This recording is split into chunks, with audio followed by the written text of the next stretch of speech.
Hi, I'm Stan Creekmore with RPMTonight.com, and tonight we've got Kaz Grala, who's down here at Charlotte Motor Speedway for an appearance tomorrow. So you're going to be signing some autographs tomorrow? That's right. It's Fan Appreciation Day tomorrow at Kyle Busch Motorsports. So it'll be myself, Eric Jones, Justin Boston, and Daniel Suarez signing autographs from 9 to 10:30 a.m. tomorrow at the shop.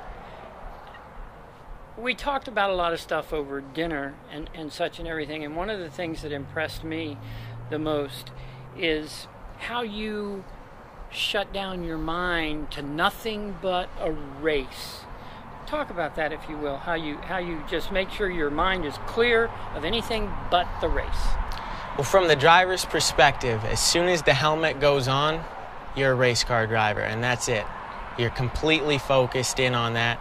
All you can think about is the guy in front of you, how you're going to catch him, how you're going to get around him, and that very next corner. That's all you're thinking about. And I've always said it, but it's really difficult to explain. Your mind actually goes blank. You're almost thinking of nothing. And even though that seems impossible, as soon as you try to think about nothing, then you're thinking about nothing. So that doesn't really work. But in the race car, it really is true. Everything goes blank, and sometimes 10 or 15 laps will go by, and you'll snap out of it, and you won't even know where those laps went. It just happened. It's really interesting the way everything slows down, yet speeds up in the car. It's almost like there's fast forward and rewind. I mean, you are totally in your head by yourself, just focused on what you have to do. So it's really, really fascinating. And I'm sure in any other professional sport, I've never played any other professional sport, but I would imagine that they have a very similar kind of focus and kind of blank mind in order to do and perform the way that they have to in order to be at the top of their division in the world or the country or however they're playing. In the conversation, you shut it down so tight, you explained to me, but at some point in the race you can actually open it up just a little bit, but it's all about adding more stuff to your mind about the race itself, correct? That's right. I call it getting in the zone, and I've heard other drivers refer to it in the same way. I know Kyle Busch calls it the same thing. There's a point on a long run when you get so tuned in with the car, with your feet on the pedals, your hands on the wheel, and your ears listening to the RPMs of the motor, that your body kind of takes over and it drives the car itself. You're no longer consciously thinking about the next corner. You're just doing it habitually. And it's like muscle memory is taking over. And at that point, you can let your brain wander a little bit to, well, what's the line of the guy in front of me? Where's he running? Maybe I should try it there, or maybe I should get away from his line for aero purposes. What's the strategy of the race? Fuel mileage, lap count, where are we? You can start thinking about other things instead of just where your nose is on the track currently. But for myself, it's always something racing related. I never find myself thinking about, what I did yesterday or what I want to do next weekend. It's always thinking about something with the race, but there is that point where you can step back and take a wider view at the race instead of just looking at where you are. And a lot of times that's when you run your fastest and most consistent laps, when you're kind of doing it, by yourself without even thinking about it. And it's a pretty cool feeling too, because that's when I was talking about fast forwarding. Sometimes you'll snap out of that and you'll realize, whoa, I just made up a second on that driver in front of me. I didn't even notice it or something like that. So it's really interesting, and that's one of my favorite parts about racing is I've never had that same experience doing anything else, and I think it's really, really cool and unique. How long or how close to the start of the race do you get into that mood, and then when the race is over, how quickly do you leave that mood? Well, as soon as the race starts, really as soon as the pace lap starts, as soon as you start moving in the race car, sort of all other thoughts about the outside world go away. However, you're not in the zone yet. You're still thinking about what you're doing right now and what you have to do right now. But then, like I said, on that longer run is when you sort of can step away from that and let your arms and your legs do the driving by themselves, and your brain can detach itself and think about other things.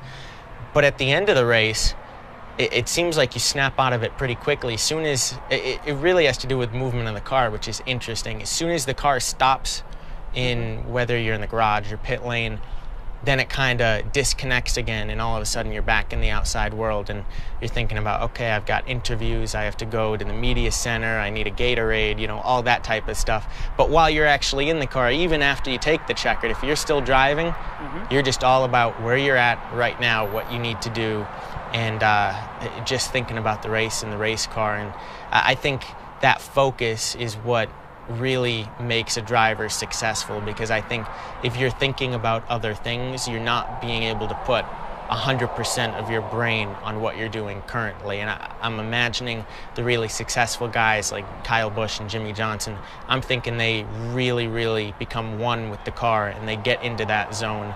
And I'm sure with so many years of experience, they probably get into that zone pretty quickly and they probably stay in it. So I think that's got to be the key to success. Okay, one of the other things we talked about was Iowa Speedway just last week. And you talked great about what you felt in the whole 9 yards, but there were some mechanical issues that you weren't expecting with the race car. Could you just touch that a little bit? Well, I mean, we had a really, really fast race car last week, and we rolled off the truck P1. We stayed P1 on the speed chart the entire first practice until literally 2 minutes to go, and 2 people made mock runs, and they bumped us down to third. But we felt like we unloaded really strong, and we made a few different changes, seeing what we could do. But honestly, we ended up starting the race pretty identical to how we rolled off the truck. We were that happy with it. And there were a couple points in the race where we had an opportunity to run near the top 5, and we could keep up with them. The issue was when we were running near the top 5, we were a lapped car. And that was due to a right front that went down because of running something over with bad luck. Then we had a left rear go down also by running something over. Then we had a bad alternator, which resulted in 2 battery changes under green flag. And then to top it off, in the last 5 laps, we had another right front go down from running something over. So when they went back to the shop and they looked at everything, they confirmed all 3 tires were punctures. They were not rubs or corded. It was just from running something over. And the alternator was in fact damaged, and we're thinking it was from heat that melted something inside of it.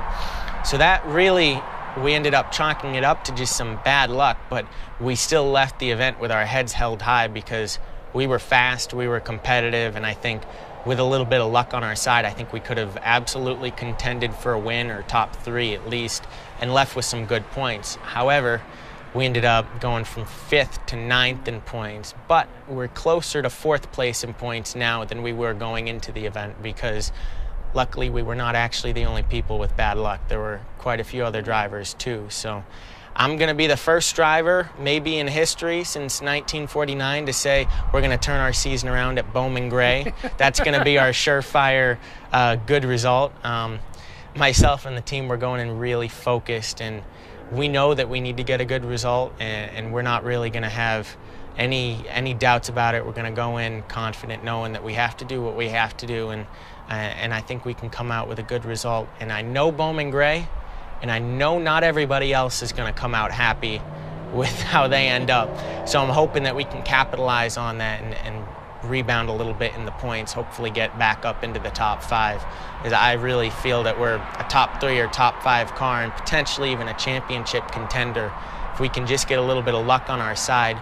Our car is fast, and we've had some really good runs. We've shown these guys that we can race up there with them. We just need the opportunity with a little luck. So that's what we're going for now. We're going to turn it around. Final question. You were talking about an application that you submitted with NASCAR, and you got approval. Let the people know how far you could go right now if everything was in a proper line. If the stars and the planets aligned right now, rule-wise, I'm eligible to run 1.25 miles and less in the truck series. Being 16 years old and having K9 experience, they have approved me for that. However, we're still working on getting sponsorship and a car together with hopefully a good team. That's something that's still in progress, and it's nowhere near finalized. So it's not definite that you'll see me in a truck this year. However, we're hoping that everything can come together. Maybe next year we'll be able to get everything to come together. But right now it's just good to know that I'm approved, so that if something were to come up, if an opportunity came along, I would be able to capitalize on that. So I'm just really grateful for that, and I'm glad I've had some results and some success in the K&N series in order to get that approval, because it's not an easy thing to get approved for by NASCAR. But hopefully soon, someday, an opportunity will come together for me. But at the moment, time being, we're not there yet. But it's in our line of sight, and we're hoping to have something finalized at some point. And NASCAR actually made a little mistake in the process? I did get a call, and I was told that I was approved for trucks and Xfinity for the short tracks. And I really couldn't believe that. I was saying on the phone to Brett Bodine from NASCAR, I'm like, are you sure Xfinity? I thought that was, I thought you had to be 18. He's like, no, we looked over everything.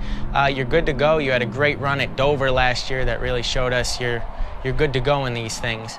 I got a call back about 2 minutes later, and Brett said, I almost fell out of my chair because my eye caught your birth date.